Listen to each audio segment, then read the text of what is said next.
Folks, if you let me start the webinar. Assalamu alaikum. Welcome everyone to a PIDE webinar. Today we are going to take up a wonderful subject. Let me begin by telling you my name, Nadeem Haq here, and we are going to begin the PIDE webinar, which is, we try and do this twice a week because this is a great learning opportunity. Most Pakistani universities are logged into this in one form or another, either through YouTube or through Facebook or through direct access. So we have a fair amount of audience in Pakistan, and I think we appreciate that. And I think it's great to bring together Pakistani academics to learn from wonderful people like the ones we have today. I must say I'm very proud to announce the two speakers we had today. Professor Charles Goodhart, a very famous professor who I remember from my days in LSE too. He was a well-known professor even then, great monetary economist. And we have Professor Manoj Pradhan. He's also a macroeconomist, another LSE product. They've written a lovely book which has created a bit of a stir, and people are talking about it a lot. And that's why I think it's important for you to, Pakistanis, to hear about it too. It's called The Great Demographic Reversal. I don't want to talk about this book at all because I think it's better to hear it directly from the authors rather than for me to try and give you a big introduction. The two speakers, as I said, are eminent economists, and they've muscled their way into demography. So, as you know, we economists, we are an imperial science. We like to muscle our way into everything. I know that everybody else hates us. We've got demographers here, Charles and Manoj, we've got demographers here, and I've asked them to try and question you as well, and let's see what we get out of them. So without further ado, Professor Goodhart and Manoj, let me hand it over to you. You can conduct the presentation as you like, and we'll take the questions later. Over to you. Thank you very much, Dr. Nadeem. It's a great pleasure to be here with you at the moment. And I'm glad to be able to have the chance to present the main issues raised in our book. And that's the title of our book on this slide, as you can see. And one of the key points that we present is that we think that in the advanced economies, at any rate, the effect of demography and some reversal of globalization is going to lead to an increase in inflation. The main reason for this is that the demographic development of recent decades has been remarkably favorable for the capitalists of the world and the advanced economies. On the left-hand side, you can see in the blue line the increase in the working age population of the advanced economies. And that actually understates the availability of workers, because during these last 40 years, from 1980 to 2020, there's been a very considerable increase in the participation rate as workers of the women of working age population. But at the same time, China and Eastern Europe, the population shown on the yellow line, has been joining the world's trading system as China joined the WTO and as the Iron Curtain fell in the beginning of the 1990s. And China is the most populous country in the world by quite a long way, and Eastern Europe had a large population.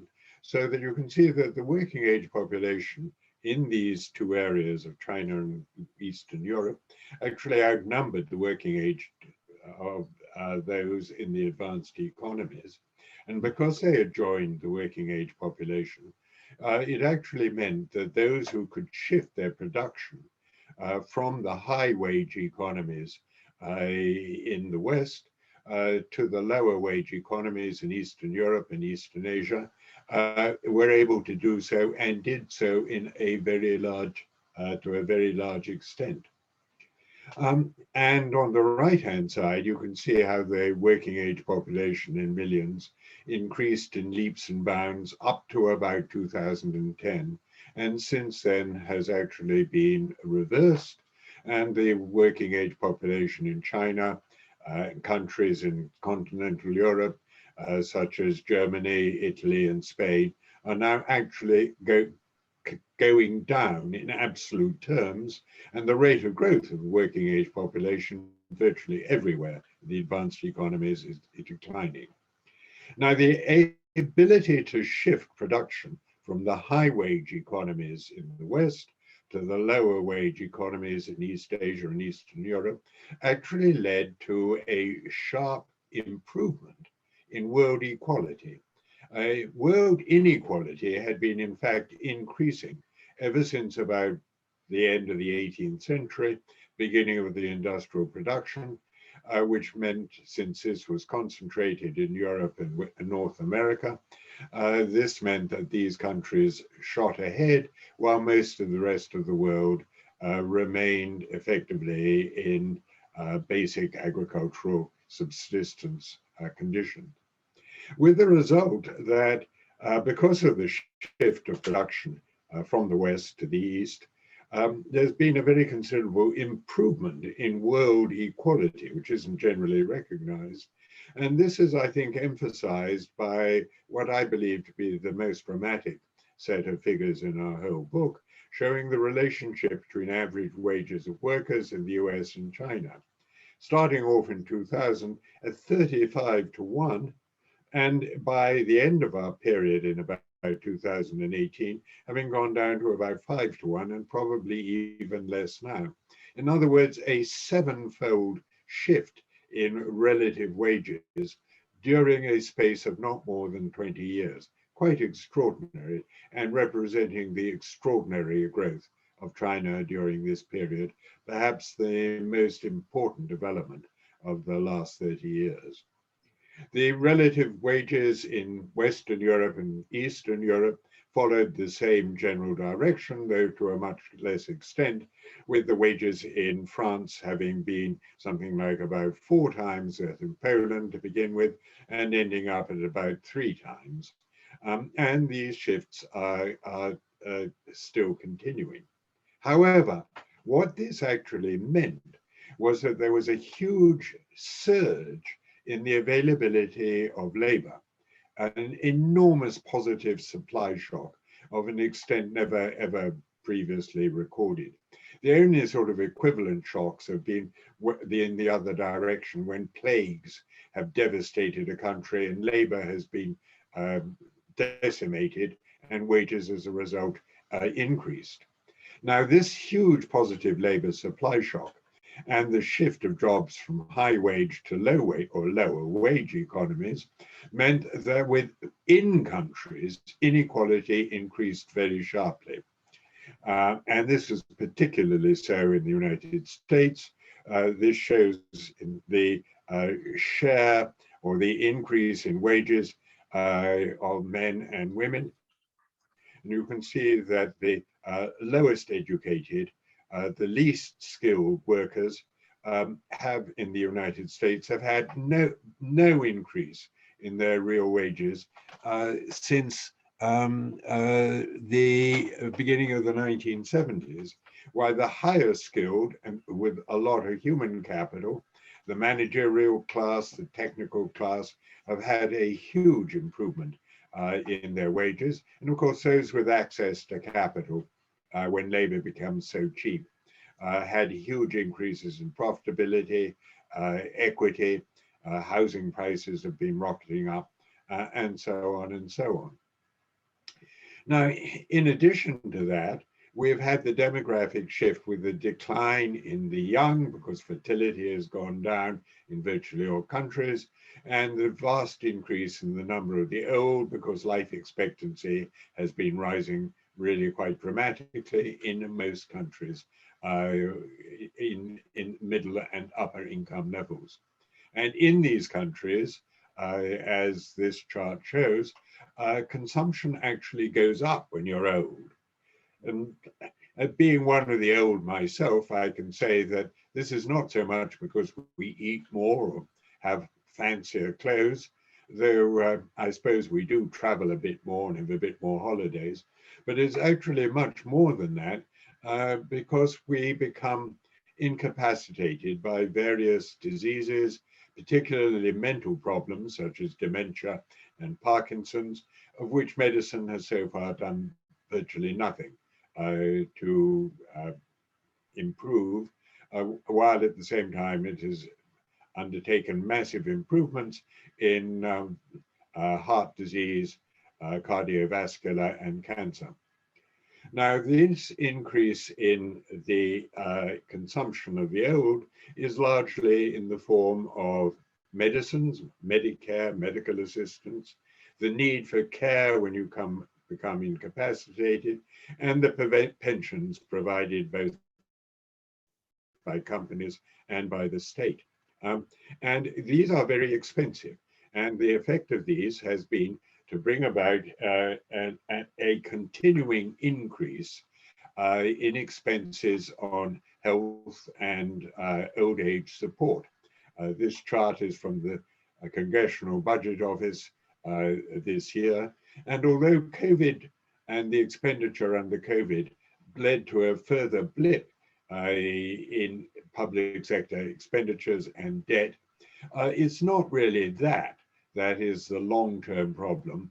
The longer-term problem is the increase in the old and the expenditures that go on with the old, and that is continuing. And with that continuation of higher expenditures, with the proportion of old in our economy becoming so much higher, there are going to be, within the advanced economies and within emerging economies, problems of how to handle this. So what are the particular issues about dealing with debt and public sector expenditures?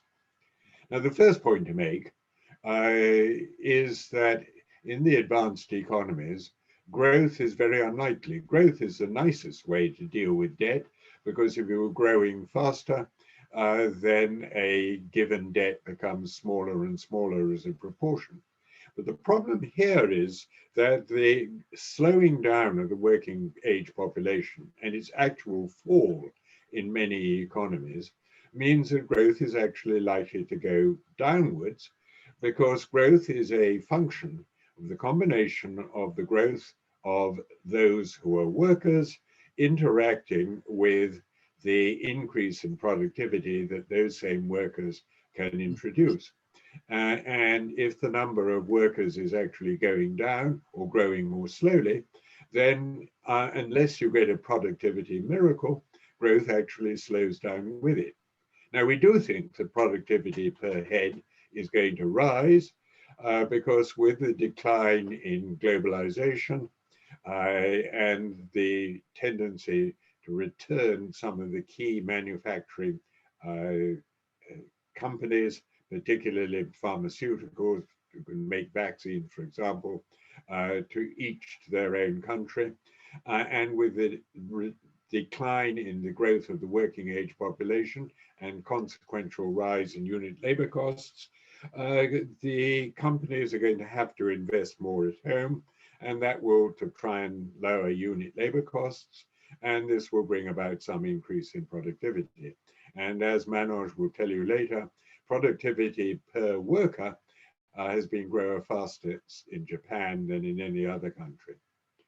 Now, insofar as growth isn't going to get us out of the problem of the fiscal costs of an aging population, we could deal with that by raising the pension age and lowering the benefits, then medical and care benefits that are applied to the old by the state. But being one of the old myself, I rather hope that won't be done. An alternative is to raise taxation. And some forms of taxes, I think, probably should be raised. Among them are the carbon tax and maybe a land tax. But whatever form of taxation you mention, I can tell you why it will be politically unpopular.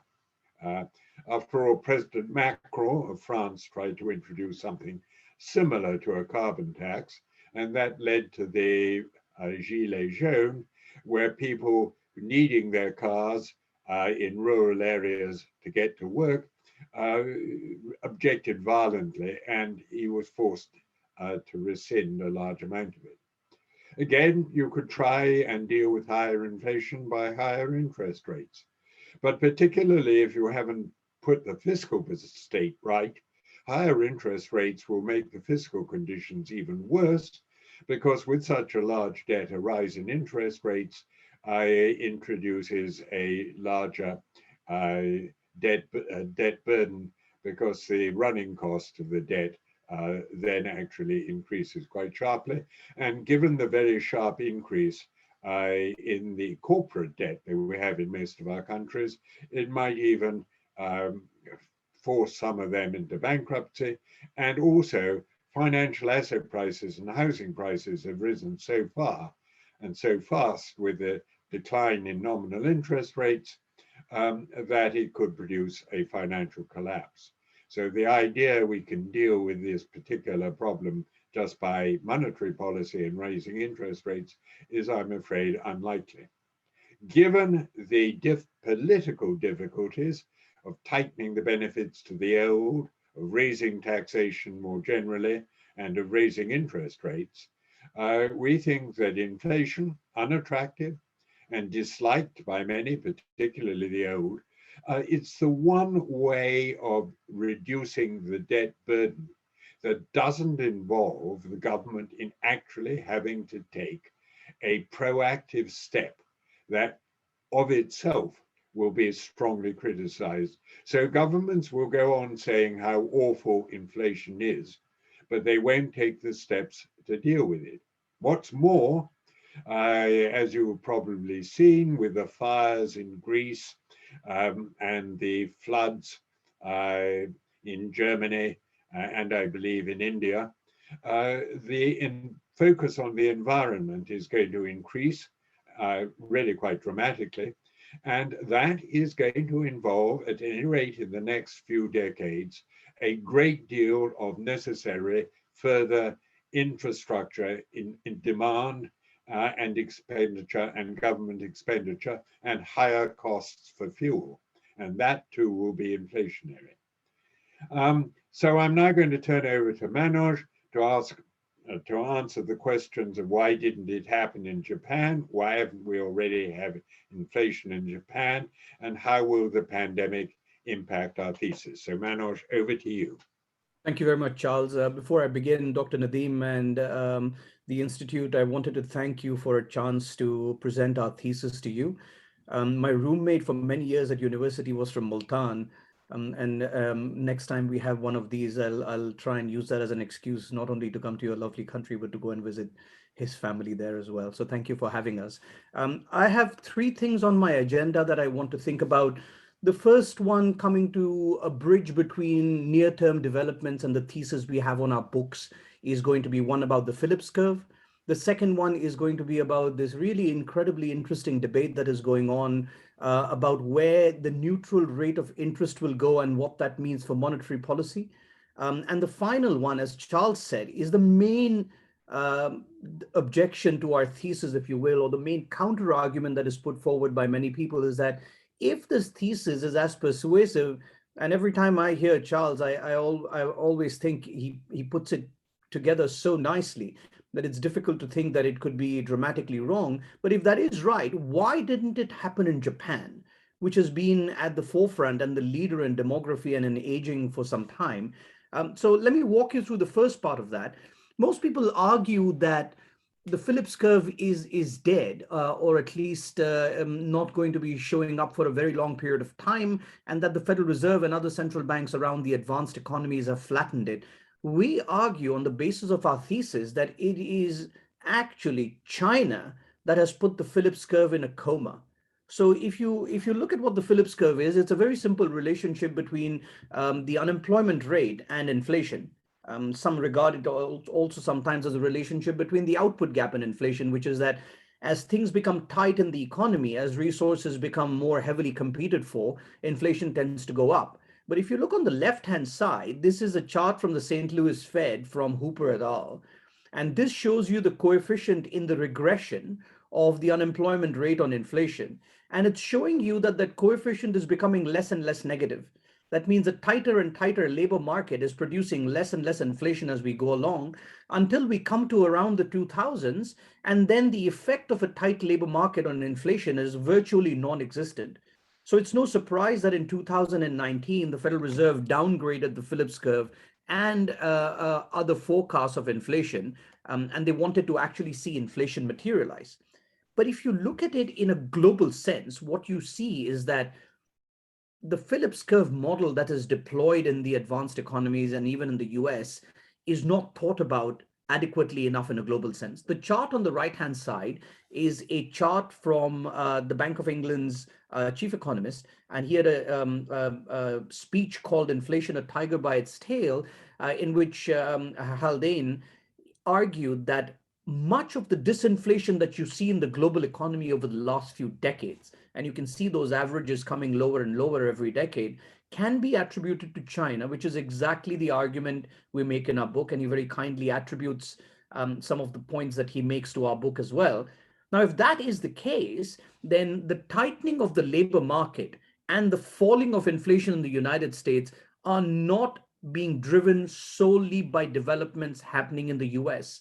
In other words, the flattening of the Phillips curve may be misconstrued as a US phenomenon, as a phenomenon that has been guided by the Federal Reserve, when in fact it is actually a global phenomenon driven in no small part by China. Now, if that is right, what it implies is that the real Phillips curve is in a coma, but it has been put into that coma by China. And if China has played its role in disinflating the global economy and is now no longer a driver of global disinflation, then that Phillips curve may be about to resurface and come up. We can look at it from another point of view. We all know, for example, that China's investment to GDP ratio widened very aggressively in the 90s. And carried on for a very long period of time until around 2012, when it became increasingly apparent that they had to change things. Over that period of time, the US consumption to GDP ratio rose very steadily as well. And China's move towards investment meant that the advanced economies did not have to invest as aggressively. And as you can see, a trend that started in the late 60s was then allowed to rise to a very, very, very high level. Now, why this is important is that consumption is far less volatile than investment, which means that a larger and larger share of activity in the United States went to housing, which is what accommodated employment, but it also became far less volatile. From 1980 onwards, there was a period of very low volatility in GDP growth in the United States, moderator called the Great Moderation. We're not saying China also caused this, but it certainly contributed to some extent.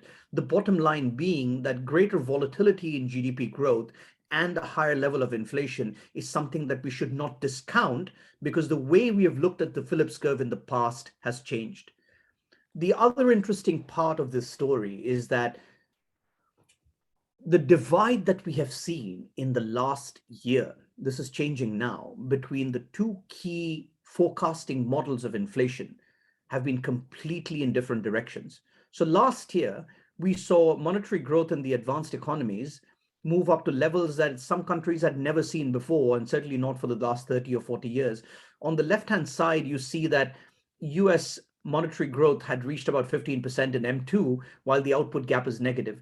Never before had we really ever seen that dramatic of a difference between these two models. The chart on the left-hand side, the data has been discontinued, but I should tell you that monetary growth has slowed down quite dramatically, but that means the level is still high. The reason that both these models have not generated inflation, number one, Dr. Nadeem, as you said, that Zoom has made most of our lives easier in some ways, but that's because people like Charles and myself, even though the lockdown has ended, are not really leaving home aggressively. I don't go and visit downtown centers. I certainly haven't traveled anywhere for a year. So a large part of the household savings that used to go into these sectors have simply not flowed there.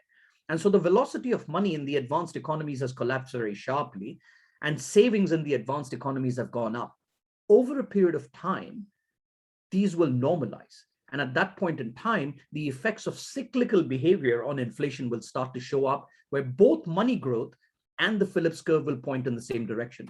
Let me walk you very quickly through the discussion of R star. I'm cognizant of time and don't want to overextend my arguments here. But one of the other arguments that is made is that demography should lead to a falling R star, a falling equilibrium real interest rate.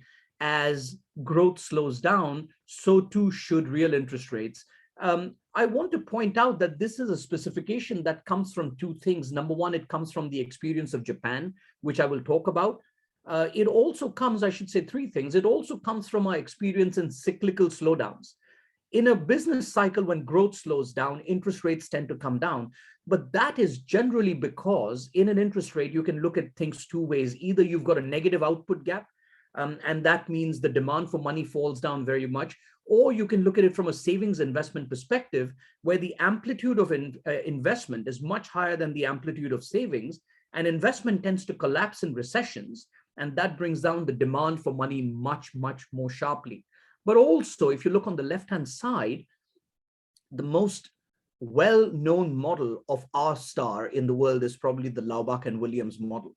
Now, the Laubach and Williams model has two equations which are in the background. They're called latent equations, as people who run Kalman filters will know. But what's interesting about those equations is that they actually force the equilibrium interest rate and potential output to have the same trend. So if you look at this variable G that I have outlined, once you force those two latent equations in the background to follow the same trend, it is no surprise that as growth slows down, the estimate of the equilibrium interest rate also slows down.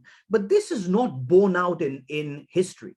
So on the right-hand side is one of the most important papers we have seen as far as this relationship is concerned. Hamilton and a group of their co-authors argued and showed you with data that actually growth and real interest rates, when seen over long time periods, have practically no relationship. There have been periods when real interest rates are high and growth is low, and vice versa. In fact, over a long time, what we argue in the book is that as households and economies age, they tend to dissave. And if you look on the right-hand side, the main argument that is different and is controversial for many is that as the world gets older, investment will not fall by as much. For one, the elderly do not like moving home. My father, who is pretty old now, actually doesn't like leaving his room. He gets very disoriented very quickly. The bar chart on the upper right-hand side tells you that the percentage of people who move home falls steadily off as you grow older. As Charles has argued, productivity also is likely to go up as you see the number of workers in the advanced economies falling. And for those reasons, what we think is that savings will fall faster than investment, possibly pushing R star higher, which is something that the world is not prepared for. And now the last part of my argument is, if all of this is true, why haven't we seen this in Japan? I'll make two very simple points over here. First, telling the audience that what we've seen in Japan has been falling real interest rates, very weak levels of growth on an absolute basis, but not really a relative basis, because their labor force shrunk by 1% annually and growth was 1%. And the difference between the two is productivity, which is 2%, which is higher than most advanced economies. But what we also saw was relatively weak inflation, but that was primarily in the period when they had their asset bust. I'm going to be a little cheeky here. What I've done is, from our book, I've taken 6 figures, but I have very slyly taken away the names of the countries that are associated with these debt ratios. And what I want to show you from here is it's not just Japan. Every advanced economy faced the same dynamics. Debt went up and the debt service ratio did not budge because the interest rate for every single one of these economies kept falling. So why single out Japan as the outlier? This was a global phenomenon and everyone faced the same story. If you're curious, I will tell you that Japan is on the upper right-hand side. The smart ones will have figured out to look at the red axis and seen that the red axis has a upper limit of 250 on the upper right-hand side, which could only be Japan. But what it shows you very clearly is that Japan shared a lot of the dynamics that the advanced economies had. And in fact, in what we believe is new research in Japan, we spent many months going through data from the ministry that talks about foreign promotion. And what that data shows you is that Japan understood that China is the new change in the global economy, and it invested heavily abroad. So much of Japanese design and technology remains within Japan, but the investment, the manufacturing, the employment, the profits, all of those over the last few decades have been increasingly generated outside Japan. So even Japan found an escape valve in demography. The mistake that most people make is to think of Japan as an economy unto itself. Japan's growth has slowed down, its demography has changed, and hence one must have caused the other. On a global basis, this is simply not true. In fact, if you look at Japan, on the right-hand side, we always think of the Bank of Japan as having tried every trick in the book to raise inflation. But M2 growth before COVID had never gone above 5%. Today, it has already breached 10% and back. So something truly is poorly understood about Japan, and we need to rethink the way we think about that economy. All that remains very quickly is for me to run through the conclusions. We think inflation is coming. As Charles pointed out, politicians are very unwilling to deal with this story. In fact, in the UK, Prime Minister Johnson and Chancellor Sunak seem to be at something of a standoff over that very same issue. We think the yield curve will steepen. It has flattened very sharply over the last few months, but we think that is a temporary phenomenon and in fact pro-cyclical. Number three, we think asset returns will be increasingly harder to extract. Emerging markets will reap some of the benefits of this. Number four, there will be good news in the form of lower within-country inequality and an increase in productivity, but it will be in the context of a more difficult backdrop of lower growth. And the last one, which is something that Charles is a global expert on and a renewed voice, as you pointed out, Dr. Nadeem, is that central bank independence, something we have taken for granted for a very long period of time, will come under increasing threat as their relationships with governments become more and more difficult. But that's it from us. I will stop here and hand it back to you. Thank you very much. Very good overview. Wonderfully done, both of you. I must say it's a bit disconcerting. Inflation is on the horizon.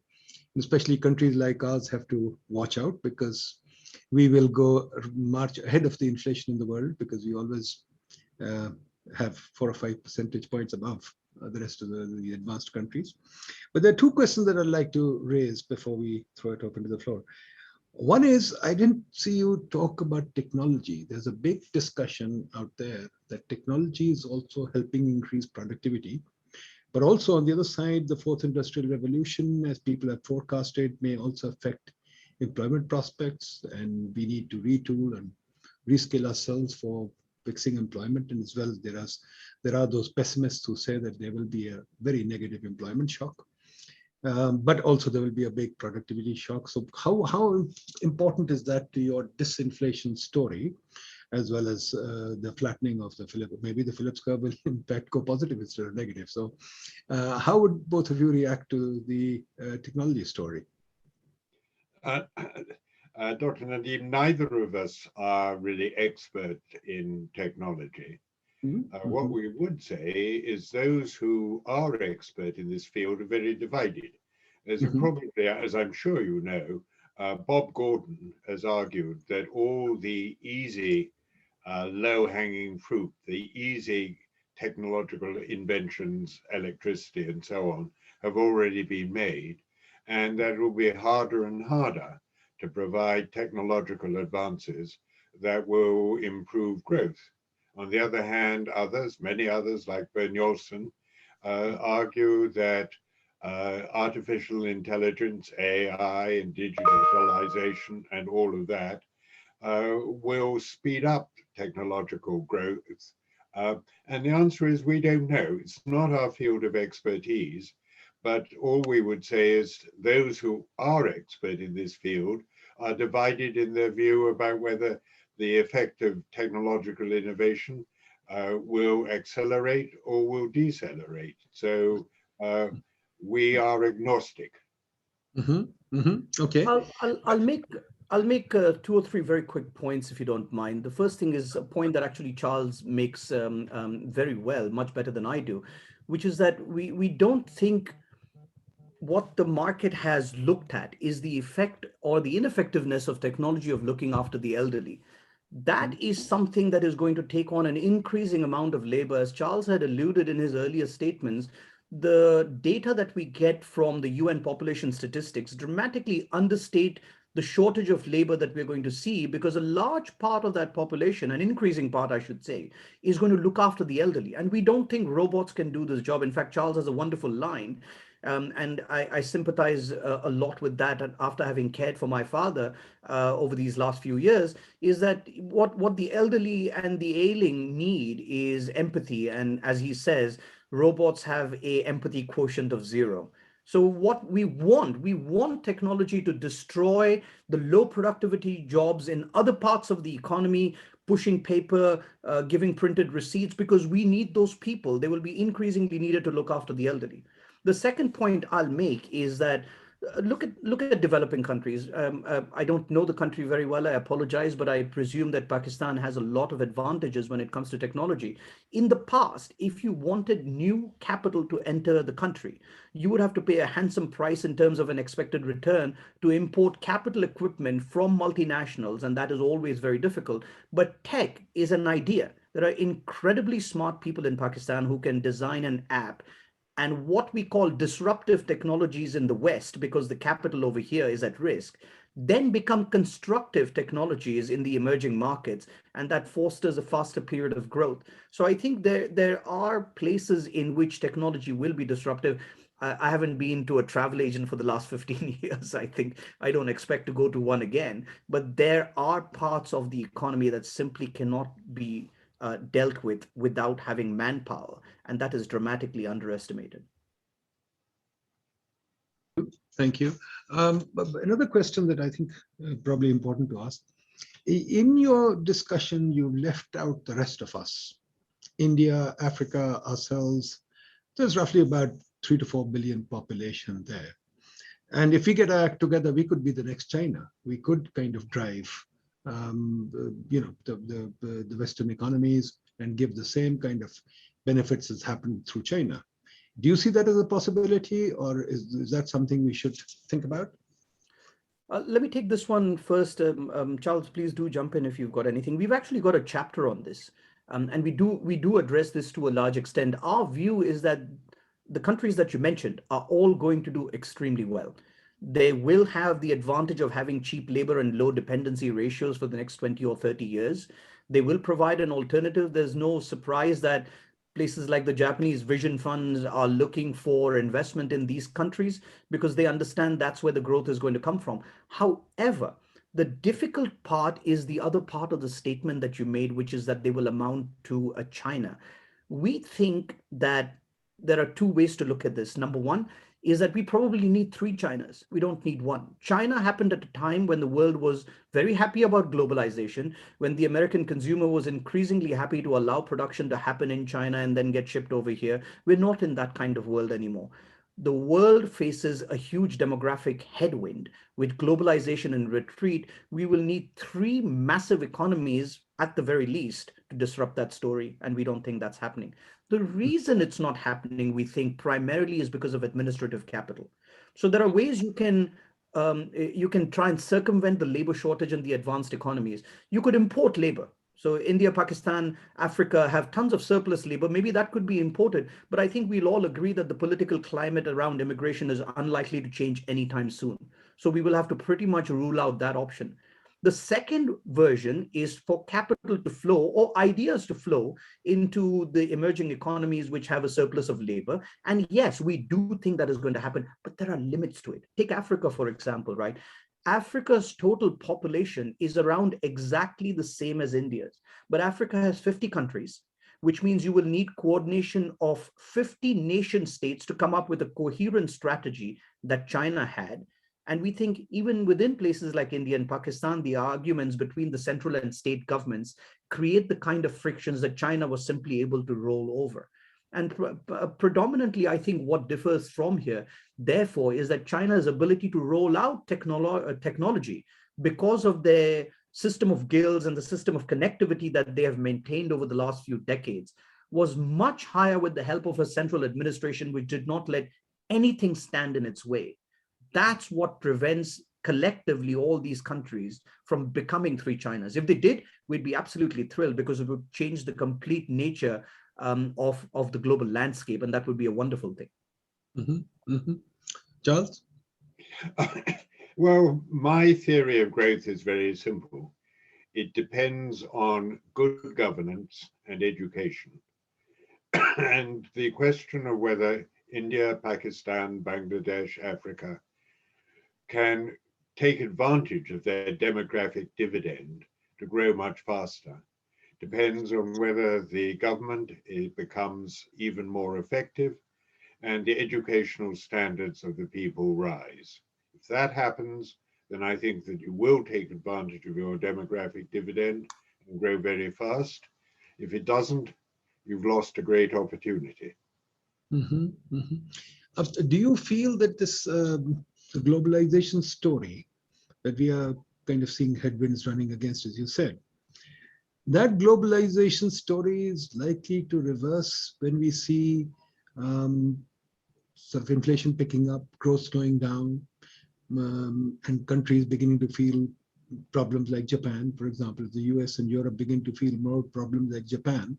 Japan has resisted immigration, but Europe and the US kind of have got hooked onto immigration, although they're resisting it. Do you see immigration kind of tilting the balance or not? Could there be a possibility that immigration could pick up and therefore some of your story could change? I'm afraid not. Manoj said very clearly that the political winds are all very strongly against it. Mm-hmm. Mm-hmm. And the attempts of immigration out of Africa into Southern Europe, crossing the Mediterranean, the attempts for migration out of continental Europe into the United Kingdom by crossing the English Channel, all are extremely unpopular politically in the recipient countries. And I see no sign, despite increasing labor shortages, of Japan relaxing its opposition to immigration at all strongly. I'm afraid the world is very tribal in that sense. We're all very tribal. And that means that migration from one country to another is not likely, as Manoj said, to be on the cards for the foreseeable future. I wish in many ways that the world was different, but we have to take the world as it is. Okay, let me make you speculate on a few things. One, Professor Goodhart, I'm too tempted to resist this question. On central bank independence, where do you stand now? You've been a strong proponent of that in your career. Where would you stand on that today? Especially, let me put a little background to it. In Pakistan, we are struggling with it. The IMF right now is insisting that we should harden our central bank independence to the point where the government has absolutely no ability, no recourse to the central bank at all. At the same time, global challenges are increasing and our government is running a very high fiscal deficit. Should we constrain ourselves to that extent? And related to that, the issue, if we have central bank independence, which as many of you have argued, especially you have argued, Rogoff, etc., I don't see, from a developing country point of view, we want growth as well as low inflation. I know advanced countries worry more about inflation. Is there a balancing off kind of, can we play the Phillips curve, trade off inflation for growth? So therefore, should we think of a growth sort of independence or growth institution for just as independence as central bank, or should we focus only on central bank independence? Well, let me go back in time a bit. Central bank independence came in as a concept really at the end of the 1980s, beginning of the 1990s. It was driven in some large part by the arguments of Kydland and Prescott, which earned them a Nobel Prize, time inconsistency, and Bill Nordhaus's argument that there was a political business cycle.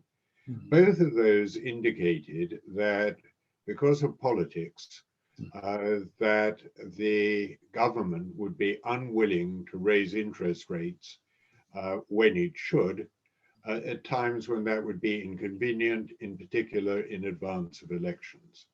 So it was always thought that central bank independence would lead to a considerable degree of friction between the central bank and the government and Ministry of Finance.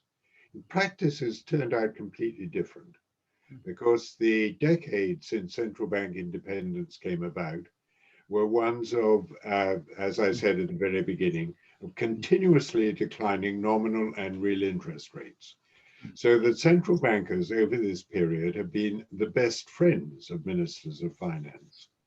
What we are arguing in this book is that this is about to reverse, and that central banks have an inflation target, and that it will become under threat, and that therefore they would have to raise interest rates.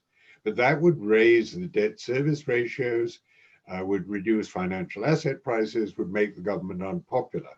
So we're arguing that from a period of effectively 3 decades in which central bankers have been the best friends of ministers of finance by and large, we're now going to go into decades in which ministers of finance are going to find central banks very difficult to deal with because they want to raise interest rates all the time.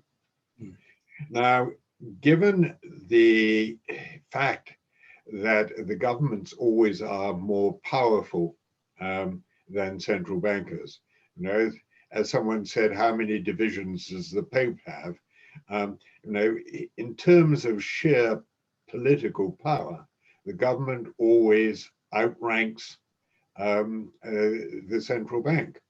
And indeed, central bankers have always realized that their powers are circumscribed, and they don't raise interest rates 2 weeks before a general election. They know that it would be damn stupid if they tried to do so.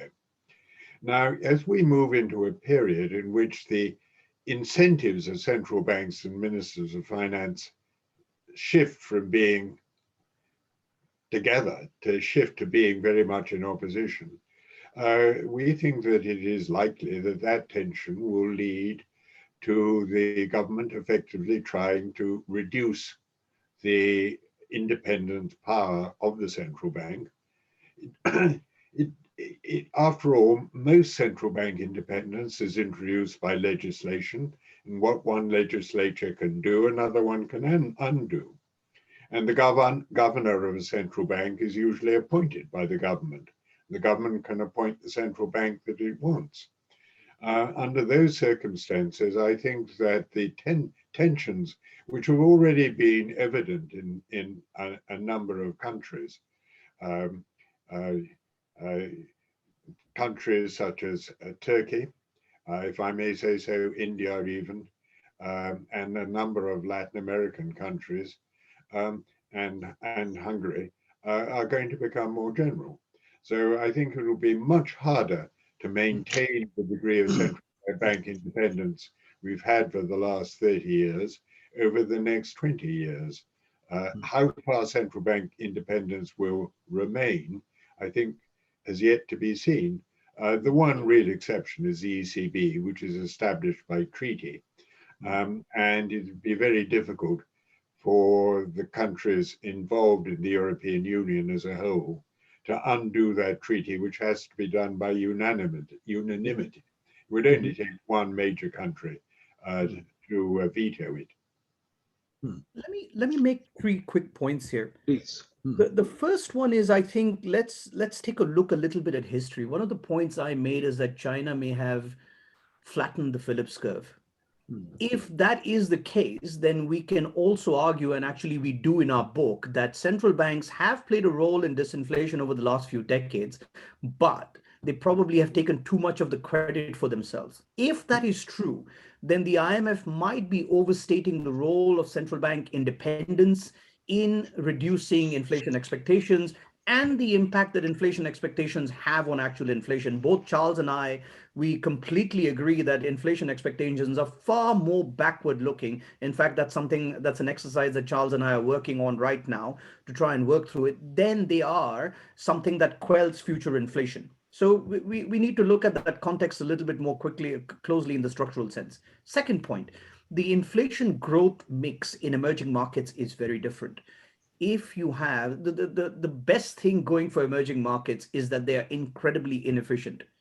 If they did not have that inefficiency, any scope for further release of productivity would just be non-existent, and we would be relegated to a dire future. But that's not true. If you see things changing around you and things changing for the better, things becoming more efficient, then granting central bank independence really doesn't hurt you that much, because it means potential output is moving and you don't have a trade-off between inflation and growth. But if things are not changing, if they're remaining stagnant, and you introduce central bank independence, which then clamps down on monetary policy while fiscal policy is being misallocated, you've got a problem on your hands. It's a very difficult one to deal with. I don't know if I have any prescriptions. And the last point I'll make is, look, there is a difference between de facto and de jure central bank independence today. In the advanced economies, as Charles very correctly said, except for the ECB, most central banks are open to political pressure. But I think they're far more affected by fiscal dominance today. The point that Charles had made earlier is that central banks may want to increase interest rates to fight inflation, but can they do so aggressively? The effect of having a large stock of debt in the advanced economies means that central banks, even though they are independent right now in terms of their actions, may not be independent in terms of future prospective tightening that they've got. So I think it's a very mixed subject. Very interesting. But Manoj, very quickly, you obviously know India well, and you obviously know developing countries well too. And Professor Goodhart, I'm sure you have been to almost all developing countries, you know them well. But this is a question that we have debated a lot in Pakistan, that if we, like the IMF pushes us, and I must tell you, I was in the IMF for 30 years, so I know it well. If the IMF pushes us for central bank independence, should we have, and this is something that Rogoff and Pradhan and Prescott, etc., didn't develop, it's such an inflation-focused theory. Should we have a growth institution to balance out the central bank? Because who speaks for growth at the policy table? Is it just the central bank who's talking about inflation and finance ministry talking about the budget? Is that a question that we should worry about? It's a bit off the topic, but I think both of you can comment on it. It's a very good question. That's why we're taking a bit of time to think. Let me put the theoretical argument. The theoretical argument is that in the longer term, curbing inflation is advantageous to growth, and letting inflation rise higher, although it may prevent steps which choke growth in the short run, doesn't have any effect in the long run, because a country which has a serious inflation problem will have major distortions which are costly. So that the theoretical argument is that you can separate it for the medium and longer term, inflation as being the function of the central bank, and growth as being a function of supply side reforms and so on.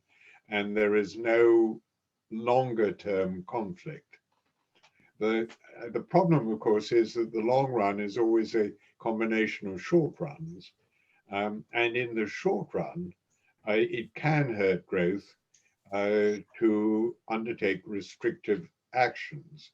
And I suppose the answer to that is to try and operate monetary policy in such a way as to try to achieve price stability over the medium and longer term, while hurting growth if you have to restrict by as little as possible. But not an easy exercise to undertake. It's an excellent question, really, and I'll try and parse it into two parts. One is to think about the stock of capital, and the second is the model of growth. If you look at the advanced economies, their ability to generate persistent flows of income is a function of decades and decades of recession after recession after recession, which weeds away misallocated capital and allows the new owners of the stock of capital to remain in existence only if they can generate capital flows.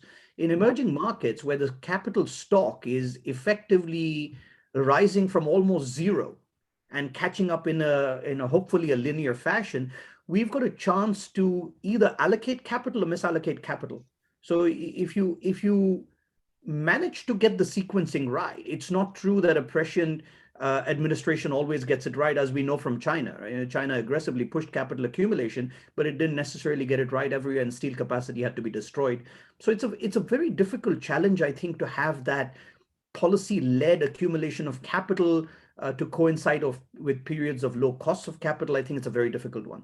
The second issue is that it's not that the market has been that much better as well. If you look around the world, the problem in emerging market economies today is, what is your model of growth? Do you have one? Before the financial crisis, it looked like there was a model of growth. It looked like the commodity economies were becoming portals of commodity production to China. The commodity importing economies were becoming intermediate producers to China, and China was the portal that would last forever. But with the breakdown of Bretton Woods 2, as you would call it, that model has been laid bare. And now we've got points of data in which places like Russia and Brazil have trend growth of 1.5%. If I have trend growth of 1.5% in an emerging market economy and trend growth of 2% in the United States, why would I, on a risk-adjusted basis, deploy capital over there? This is the point we're struggling with. So unless we come to this level where we are, where interest rates have fallen, inflation has fallen, and that allows you to allocate capital again to a sensible model of growth, I think your question is almost impossible to answer, but it's a very challenging environment. It will go one of two ways. We can only hope that policymakers get allocation right and markets take on the right signals. There are ways to guide it, but I'm afraid I don't know if there's any guaranteed solution to it. Very good answers. It's too tempting with people like you here to sort of not carry the discussion further, but I should bring in some people from the floor. Duren Ayab, who's our research director here. Duren Ayab, please go ahead.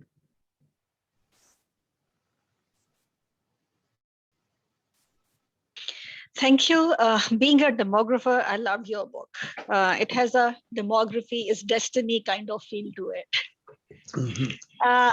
I have two quick questions. Mason and Ogawa talked about the second demographic dividend, which they believe is a byproduct of the savings and quality of human capital that is gathered during the first demographic dividend. How do you relate that idea with what you posit in your book? And the second question is, you talk of aging in various countries. I would like to know your opinion on how you see countries like Pakistan, where the proportion of the elderly is not increasing rapidly, but the numbers are. How do you think that would affect the economies in countries like Pakistan? And I mean, there are a lot of countries. The countries you are dealing in your book are generally high income countries. And if you look at the dependency ratios of countries in Africa, a lot of Asian countries, you see that even after 50 years, even by 2070, the dependency ratio would still be the young dependency and not the elderly, but the numbers are increasing. So how do you relate, I mean, the proportions with the absolute numbers regarding economy? Thanks. I didn't really catch the first question, so I'm going to leave that to Manoj. The second issue is, yes, your dependency ratio is not worsening as it is in much of the rest of the world. And that, I think, does give you an enormous potential advantage. The question is whether you can take full advantage of your relatively favorable demographic position. And I'm repeating myself now, but I would just like to emphasize that with relatively favorable demography compared to much of the rest of the world, it is largely, in my view, a function of educational improvement and good governance that will enable you, can enable you, should enable you to grow a lot faster than the advanced economies, and yet further reduce the world inequality, which, as we have seen, has been reducing really since about 2010. But Manoj, I didn't catch the first question, so if you could answer that one. I'll have a crack at both of them. I think taking the second question first, only because Charles has addressed it. I do think there are opportunities. First is, I think your question on the absolute level of the elderly does depend on two things. Number one, awareness, and number two, the ability of the government to provide resources for them. Awareness in the sense that in a very young country, in India, for example, which I'm more familiar with, most people don't understand the process of dementia. I mean, my father unfortunately went through this process a few years ago, and we really didn't understand the process. I was very lucky to be in a country where the elderly get a lot of attention because of their sheer numbers. And so you do get a sense of better understanding of how to look after your population, and socially that can be very productive. If you're in a population where a very small number of your people are very old, their problems are usually not catered to at all, and their existence can be very, very, very difficult. So I think there is a positive side to having that story. The government starts allocating more resources. People understand that story a little bit better. So there is a plus side to it, not just an economic cost. The second point, which is your first question, which Charles, by the way, if I understand it correctly, was that what happens to the second demographic dividend, which is that as you grow fast, if you're lucky, during the first demographic dividend, you become rich, and that savings story allows you to reinvest in your future and so on and so forth. I think that's happening to some extent even in emerging markets, right? If you look at China's demographic pyramid, Charles very cleverly remarks that it used to be a pyramid. It looks more like a barrel now, because the elderly are becoming such a large part of it. But what's happening in the background is that if you look at the education weighted cohorts of the demography in China, the elderly who are leaving had much, much, much lower human capital. Often the predominant number of the elderly had less than a high school degree. And if you look now at the number of college graduates that are moving and getting older and older and older, they tend to compensate a little bit for the people leaving who had sheer numbers, but not much human capital. And we are bringing in fewer numbers, but much more human capital. So even there, the story, I think, is a little bit richer than the pure numbers would tell you. I think the difficult part in the advanced economies is that the social structure and the numbers have changed so much. If you remember Charles's diagram on the debt to GDP ratios, that the cost of looking after the elderly has become a seriously political story that people depend on. And the government has very little recourse but to spend money on healthcare, which we think is going to be inflationary. That's the difficult part of the second demographic dividend. Mohammed Khurram Sab. Yes, good afternoon. Go ahead, Ji, go ahead.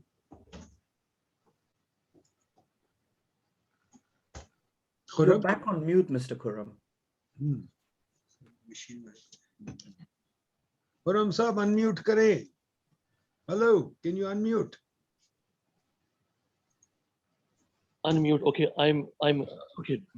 Like, Good. okay, good afternoon. Okay, so my question is little off the topic. Like one of the concerns for Pakistan, its fiscal policy, is to raise the tax revenues and decrease the tax avoidance at any cost. So I want to ask the panelists, like, in their opinion, what could be the ideal monetary and fiscal policy that could not only increase the tax revenues but also help to decrease the tax avoidance? That's also. Thank you very much. Even if you want to take it up. We're not really experts on this aspect of fiscal policy. And I think you're much better aware of the difficulties and possibilities in Pakistan than I am. There are various ways.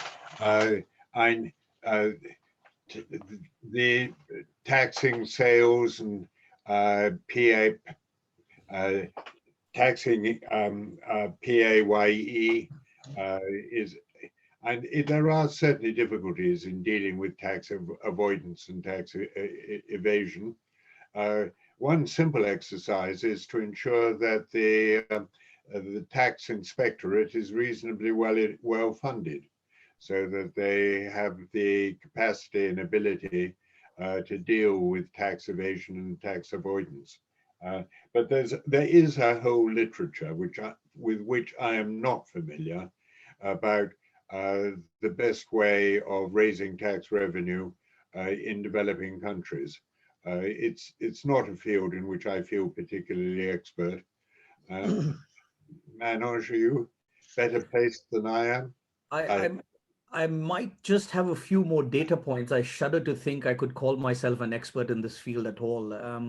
The oblique answer to your question is that there are again two parts to this story. One is the structure of taxes.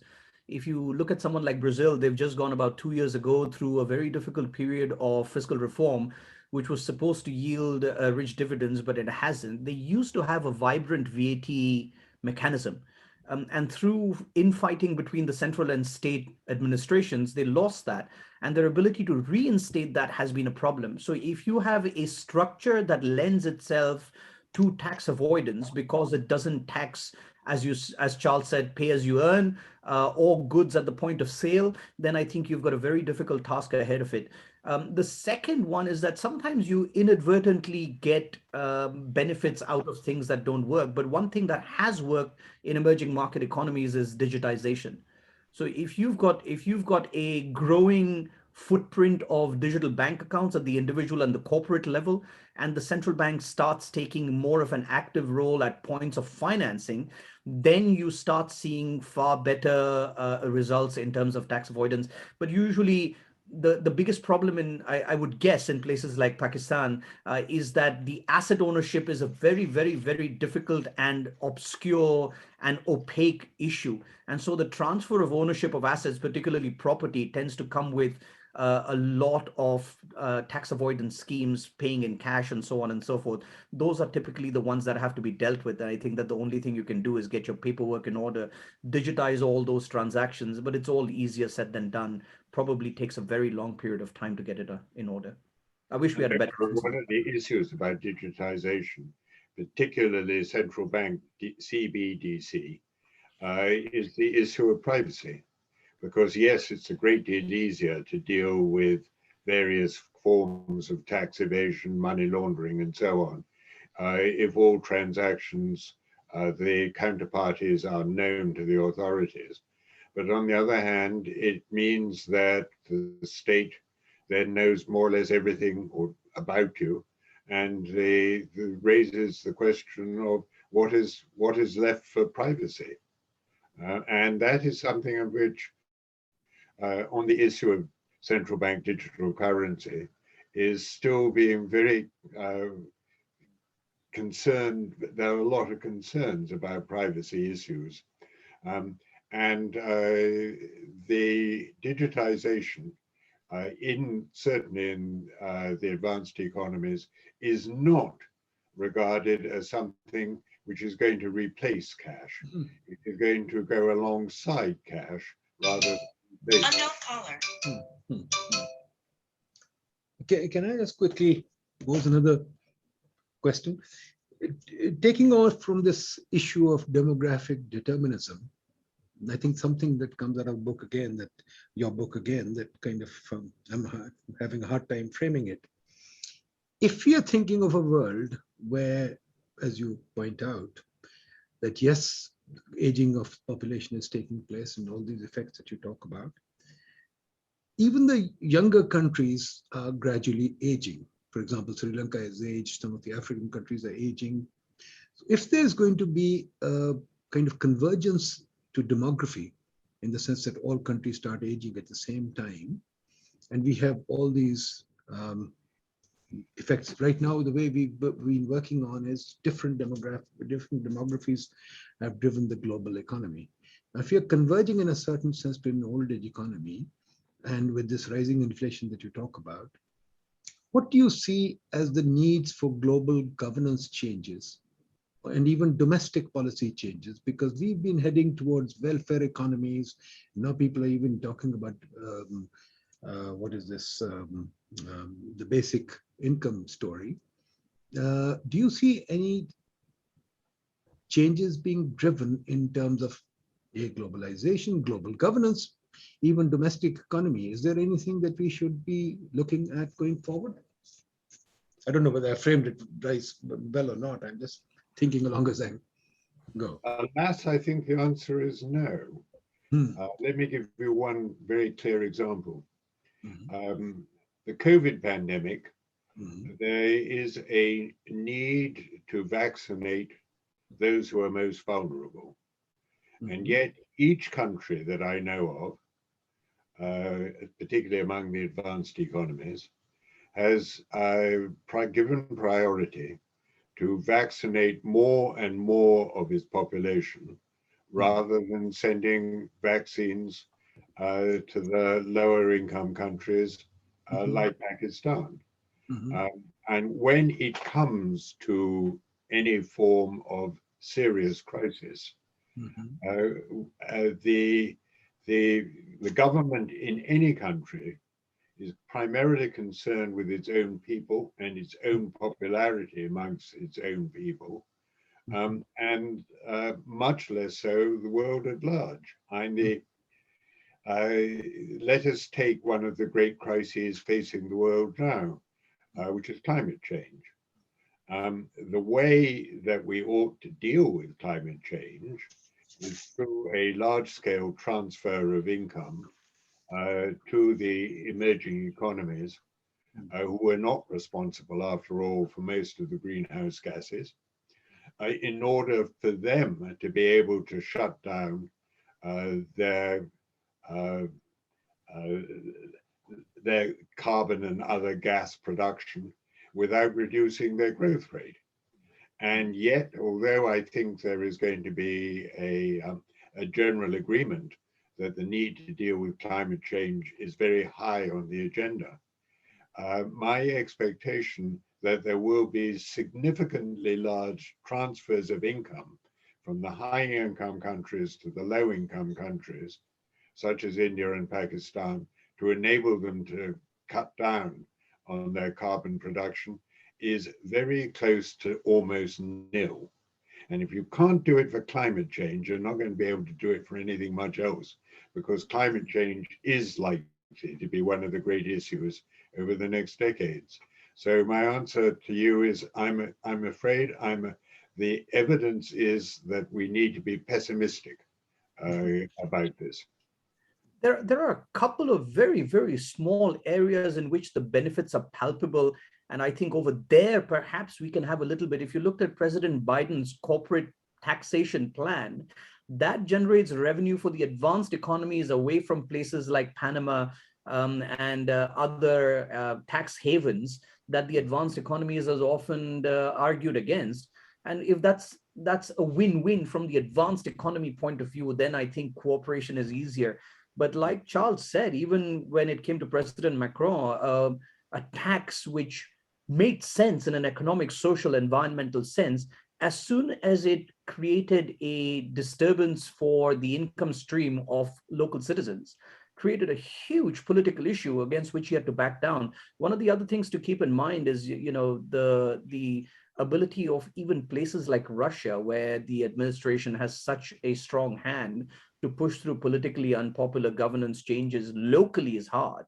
I think globally will be much harder. One point that you kind of mentioned, and which we don't often talk about in economics, and there I think again I'd like a comment from both of you. Manoj, you mentioned administrative capital, and you also mentioned inefficiency in the developing economies, and I live with them, and I'm sure you've lived with them for a while too. And the world is, on our part of the side of the world, Charles, I've worked in Africa, I've worked in, the Middle East, everywhere. There's a huge administrative capital depreciation there. And I use depreciation advisedly because over the years it's been depreciating. At the same time, our inefficiencies are increasing, not decreasing. At the same time, we are building up a huge amount of infrastructure based on global agendas like welfare and like climate change, etc. We are following those agendas. So our administrative capital is depreciating further. Yet the one thing that I find in economic theory, which is very interesting, or economic research, nowhere do we give some lip service to governance, but we've got no theory of governance. As you said, Manoj, growth model. I don't think we have any growth model for developing countries. I mean, those toy models all of us have played with, fine, they're great. But when it comes to policy, they say very little apart from capital accumulation. And they don't factor in government at all, or the administrative capital, or the inefficiencies built in. IMF and the World Bank struggle to reform these economies, but theory and research is almost silent. Apart from maybe a bit of RCTs, etc., we have nothing to offer. How do you see that? Why has development economics kind of stayed silent on this issue? It's an undercurrent. We talk about it frequently, but we have no idea on what to do with it. Any thoughts on that? Last minute thoughts? One of the sadnesses, I think, of my career is I think that economics in many ways has not progressed much over the last 40, 50 years. I think this is represented both by the fact that it used to be described as political economy, in which political issues, such as you very rightly mentioned, played a large role. I know people like Adam Smith were political economists. Now, for reasons that I don't understand, you don't talk about political factors. Political science and economics have separated, as have history, and economic history used to be a component part of the economics degree. Now it's largely been put on one side. It's been this chase towards mathematical rigor and the attempt to make economics a mathematically rigorous subject. And I think it's both impossible and has led to a backward step in our understanding and appreciation of the important realities of the world in which we live. So I sympathize entirely with your views, which I share. And I think it's a great economic discussion. Dr. Nadeem, likewise, I couldn't agree more. I think on an earlier call, we were asked why textbooks don't talk as much about demography as we do. And again, as Charles says, we think they're severely lacking in what is a huge change. But I think there is a point of path dependence here as well. When I was in graduate school, I think Agenor and Montiel were the ones who had written the development economics, macroeconomics textbook, but it was not a first-year graduate textbook. It was a optional course, and the ones that remained were still Tom Sargent and the like, and those were written for the advanced economies where the concept of a steady state makes sense. In most other economies, a concept of a steady state has practically no relevance because we have no way to estimate that path.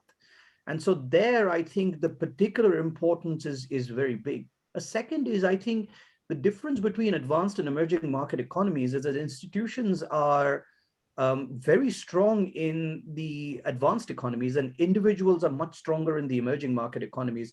A dictator, as you will have known from your studies of Africa, a dictator can dramatically change the economic landscape of a country. And Africa has suffered through many, many, many such distortions, and because the institutions are simply not able to stand up. And the third one I would argue is that along the lines of our book, many people have given far too much importance to central banks, and the story has become that central banks are the ones that determine business cycle fluctuations, and fiscal policy should be relegated towards social equality and changes which are not really relevant at the business cycle level. And so most of the attention has gone there, which I think for a large part of the world simply isn't right. So I completely share your concern, and I wish people would do a little bit more to address that.